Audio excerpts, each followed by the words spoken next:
Bonjour chers amis qui aiment l'histoire. Je reviens à l'histoire africaine, notamment à celle de nos ancêtres Akans. Le peuple Ashanti est le peuple Akan le plus connu.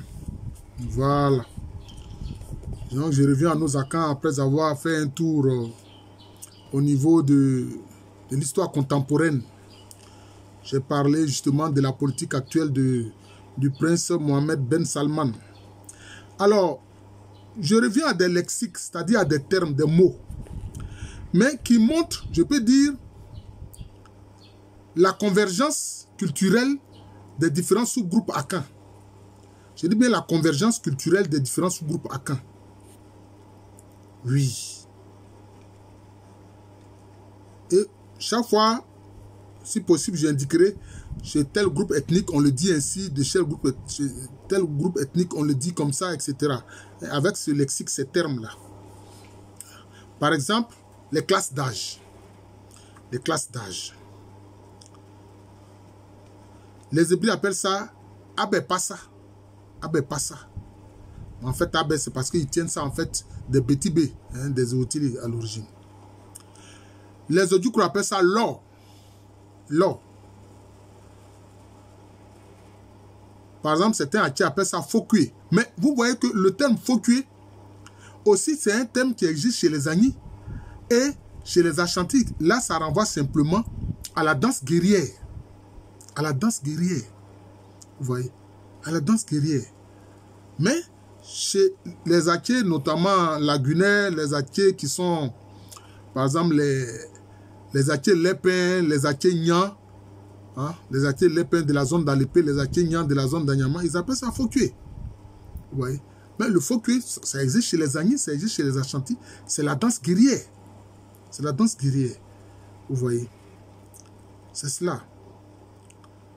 Bon, maintenant, l'expression guerrière avec une organisation sociale, bon, par exemple, chez les peuples Fanti, etc., et ils appellent ça Asafo.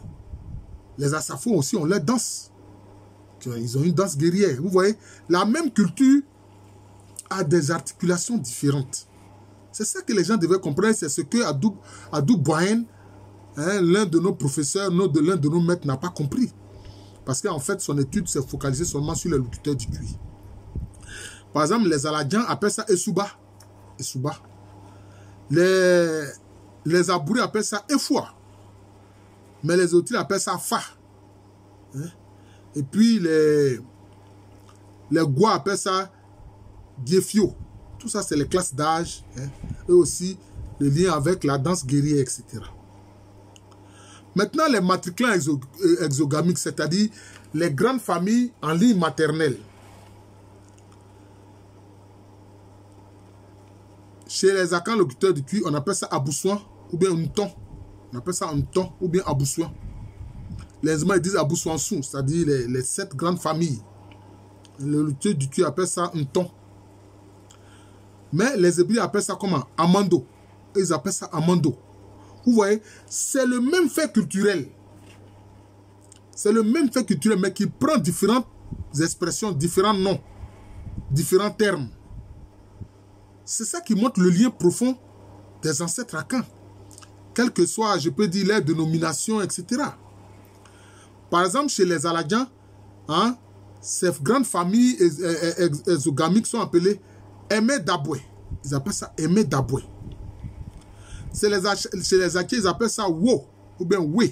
Mais souvent, ils appellent ça Wo. Chez les Eotiles et les Betibé, ils appellent ça Assi.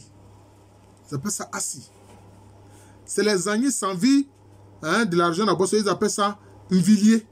Ils appellent ça Nvillier. Et puis maintenant, les Abourés appellent ça Odoué. Donc vous voyez la même réalité des matriclans exogamiques, des grandes familles maternelles qui souvent sont en nombre de 7. Bon, chez les Ashanti, il y en a 8. Bon, c'est parce qu'il y a des clans qui se multiplient. Hein, chez les Hatis, par exemple, c'est 5, hein, etc.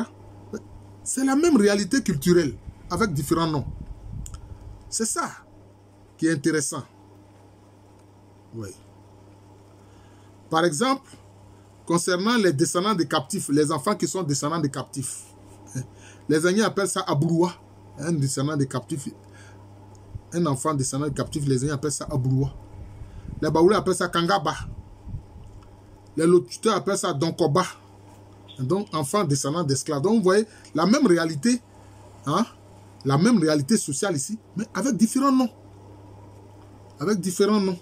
Il y en a tellement beaucoup. Bon, donc, peut-être, je ne sais pas si je vais devoir faire cette vidéo-là en plusieurs... ce sera une série, en fait. Ce sera une série. Voilà, une série. Par exemple, l'organisation militaire, au niveau de l'organisation militaire, hein, au niveau de l'organisation militaire, bon, chez les locuteurs du Tui, l'avant-garde est appelée Adonten. Adonten. D'ailleurs, chez les Dankira, ils appellent ça Aguna Dontendom, c'est-à-dire l'avant-garde de la famille Aguna. Chez les Agnis, notamment les Agnis sans vie de la région d'Abosso, ils appellent ça Atimbouélé. Atimbouélé, l'avant-garde. D'ailleurs, Atimbouélé, je peux dire, littéralement, ça veut dire ouvrir la route.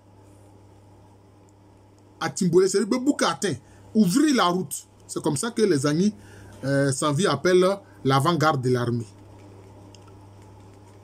Vous voyez. Bon, maintenant, il y a l'aile gauche. L'aile gauche, chez les locuteurs du Tui, ils appellent ça Benkoum. Mais chez les Agnis appellent ça Bé. Ça veut dire la gauche simplement. C'est un terme qui veut dire la gauche. Mais ça renvoie à l'aile gauche.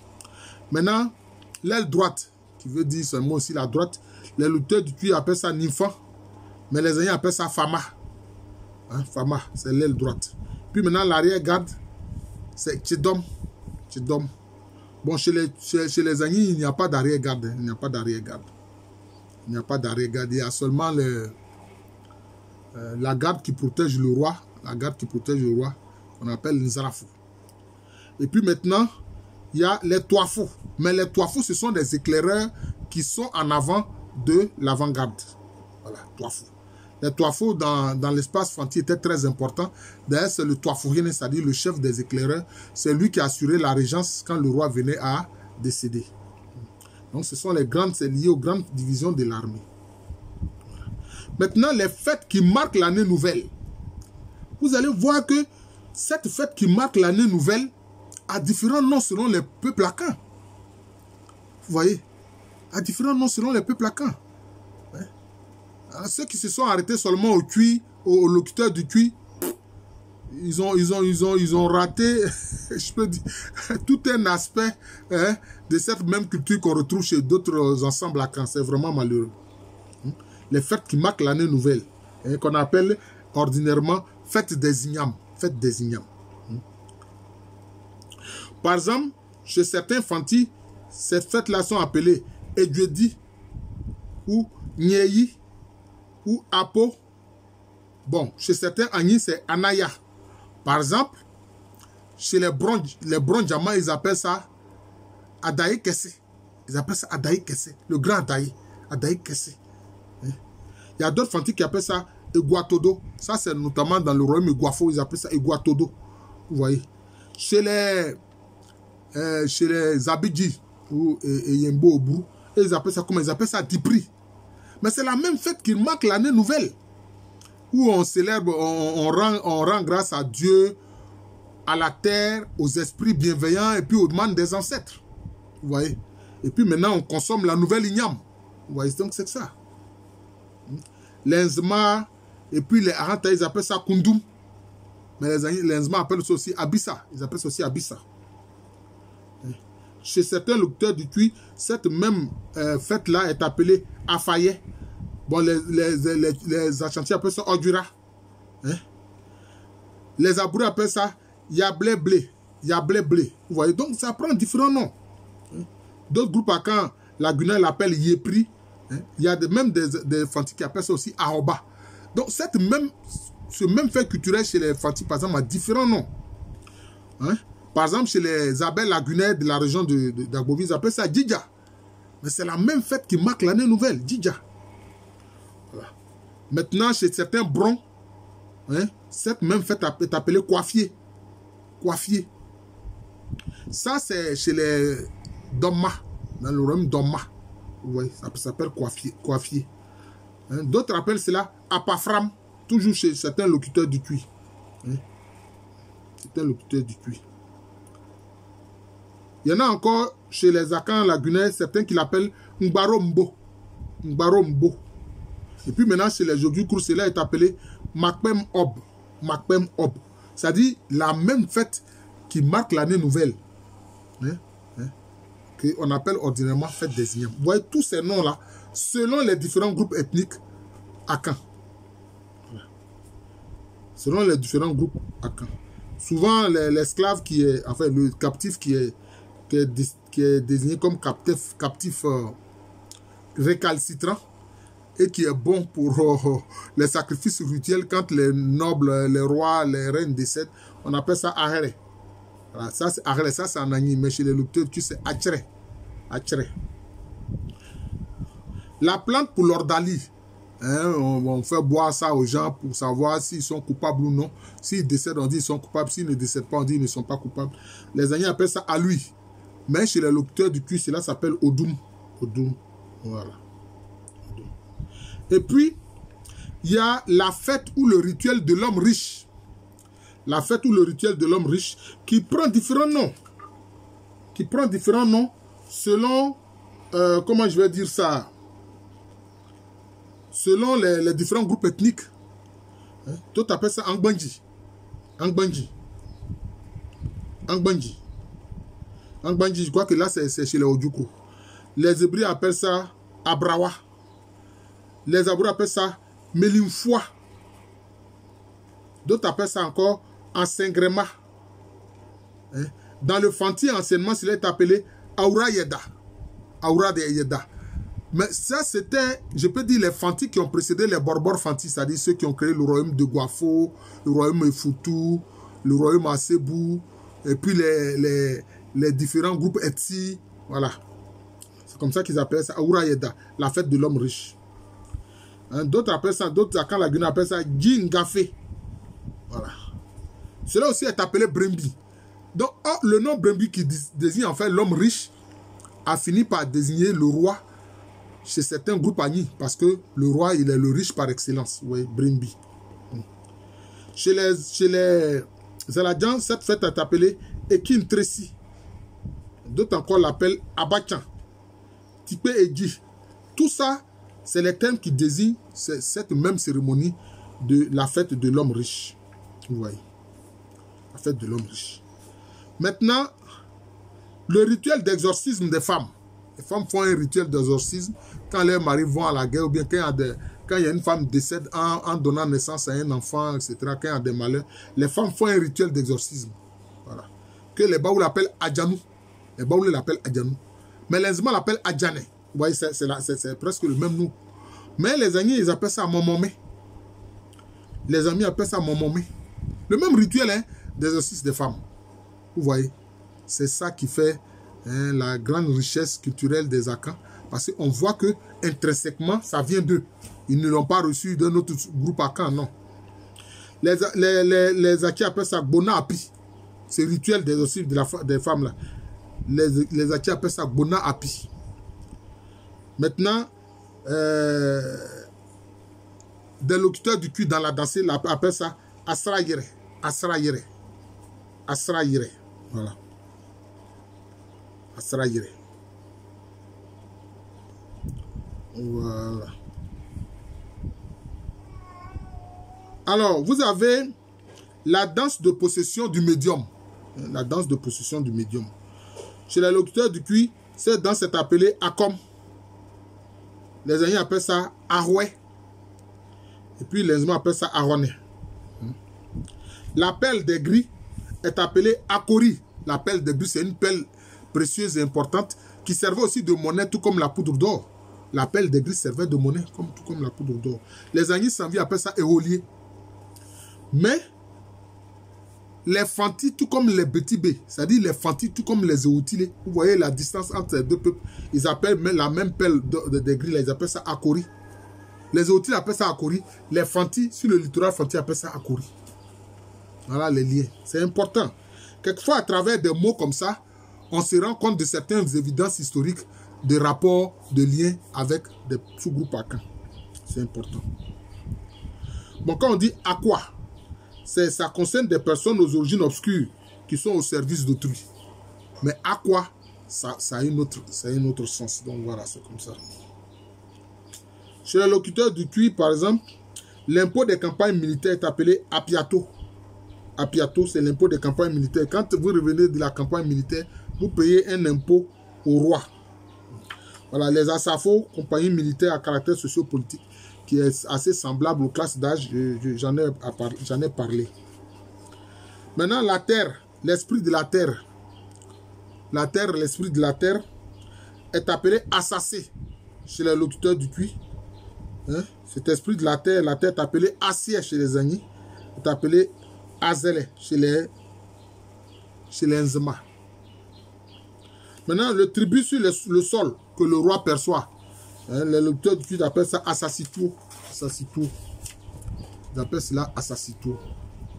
Voilà. Alors, donc, vous voyez les liens culturels, hein, entre Akan par rapport simplement au lexique, aux mots, aux termes. Voilà. Je pense que cet enseignement, je vais le faire peut-être en 2 ou 3 parties. Voilà. Donc, je viens de terminer cette partie-là. Voilà. Nous allons faire cette série. Bon, cette série ne va pas durer, c'est seulement peut-être 2 ou 3 vidéos sur la question. Voilà, je vous remercie.